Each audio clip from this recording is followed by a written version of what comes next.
Hello everyone, welcome back to another video of Tech Basics. In this tutorial video, we are going to learn how to download themes on your MacBook. First step is to open your browser. Here I am using Google Chrome. Now click on the search bar and type in download themes for Mac. Now scroll down a little bit until you see this Microsoft logo, click on it.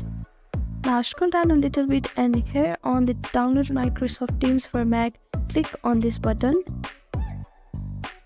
Now your download has been started.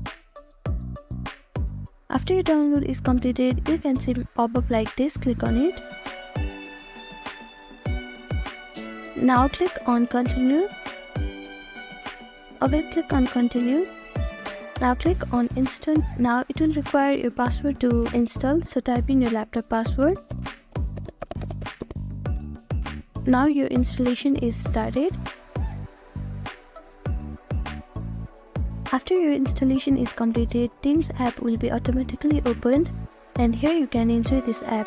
Thank you for watching this video. I hope this video was helpful to you.